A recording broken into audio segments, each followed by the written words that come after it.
Hello friends, welcome to my channel. ఈరోజు మనం మాట్లాడుకోబోయే book పేరు వెరైటీ బై కూలిన్ హూవర్. ఇక కథలోకి వస్తే, లోవెన్ అష్లీ అనే రచయిత్రి ఒకరోజు మాన్హాటన్లో ఒక భయంకరమైన ప్రమాదాన్ని చూస్తుంది. ఆ సమయంలో జెరెమీ అనే వ్యక్తి ఆమెను ఓదారుస్తాడు. కొద్ది రోజుల తర్వాత ఆమెకు తెలిసేది ఏమిటంటే, జెరెమీ ప్రసిద్ధ రచయిత్రి వెరిటీ క్రాఫర్డ్ భర్త అని. ఒక ప్రమాదం వల్ల వెరిటీ ఇప్పుడు ఏమీ చేయలేని స్థితిలో ఉంది. జెరెమీ వెరిటీ మిగిలిన పుస్తకాలను పూర్తి చేయడానికి లోవెన్కు ఒక మంచి ఆఫర్ ఇస్తాడు. లోవెన్ ఆ పని కోసం వెర్మాంట్లో ఉన్న వారి ఇంటికి వెళ్తుంది.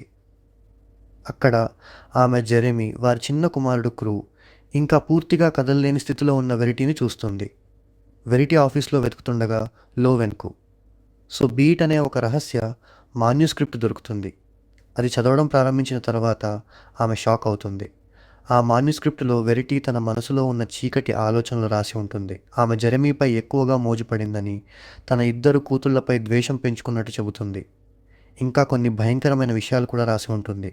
తన పిల్లలకు హాని చేయాలని ప్రయత్నించిందని. ఇది చదివిన తర్వాత లోవెన్ చాలా భయపడుతుంది. వెరిటీ నిజంగా బలహీనంగా ఉందా, లేక నటిస్తున్నదా అనే అనుమానం ఆమెకు వస్తుంది. ఇంతలో లోవెన్ మరియు జెరెమీ మధ్య దగ్గరితనం పెరుగుతుంది. వారు ఒకరినొకరు ఇష్టపడడం ప్రారంభిస్తారు. ఒకరోజు లోవెన్ ఒక షాకింగ్ విషయం చూస్తుంది. వెరిటీ పడకపై ఉండాల్సింది, కానీ మెట్లపై నిలబడి వారిని చూస్తుంది. తర్వాత మళ్ళీ సాధారణంగా ఉన్నట్టు కనిపిస్తుంది. లోవెన్ మాన్యుస్క్రిప్ట్ చివరి వరకు చదివినప్పుడు తన కూతురు హార్పర్ను వెరిటీ ఉద్దేశపూర్వకంగా చంపిందని తెలుస్తుంది. నిజాన్ని బయటపెట్టాలని నిర్ణయించిన లోవెన్ ఒక కెమెరా ద్వారా వెరిటీని గమనిస్తుంది. అప్పుడు వెరిటీ నేలపై నడుస్తూ కనిపిస్తుంది.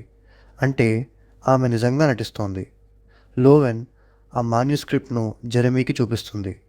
అది చదివిన జెరెమీ కోపంతో వెరిటీని ఎదుర్కొంటాడు. ఆ సమయంలో వెరిటీ తన నటనను ఆపుతుంది. కోపంతో జెరెమీ ఆమెను గొంతు నులిమి చంపేస్తాడు. జెరెమీ జైలుకి వెళ్లకుండా ఉండటానికి లోవెన్ సహాయం చేస్తుంది. వారు వెరిటీ మరణాన్ని ఒక ప్రమాదంలా చూపిస్తారు.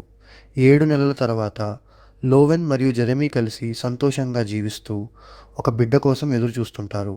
తర్వాత వారు పాత ఇంటికి వెళ్ళినప్పుడు లోవెన్ ఒక రహస్య లేఖను కనుగొంటుంది. ఆ లేఖలో వెరిటీ చెబుతుంది, ఆ మాన్యుస్క్రిప్ట్ నిజం కాదు, అది కేవలం ఒక రచనా ప్రయోగం మాత్రమే అని. ఆమె నిజంగా తన పిల్లలను ప్రేమించిందని చెబుతుంది. ఇంకా ఒక షాకింగ్ విషయం చెబుతుంది. జెరెమీ ముందే ఆ మాన్యుస్క్రిప్ట్ చదివి అది నిజమని నమ్మి ఆమెను చంపడానికి కారు ప్రమాదం సృష్టించాడని. తన ప్రాణాలను కాపాడుకోవటానికి వెరిటీ అప్పటి నుంచి నటిస్తూ జీవించిందని చెబుతుంది. ఈ నిజం తెలిసిన తర్వాత లోవెన్ షాక్ అవుతుంది.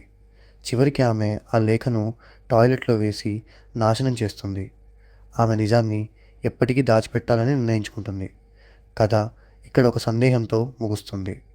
వెరిటీ నిజంగా క్రూరమైనదా, లేక ఆమెనే ఒక బాధితురాలా?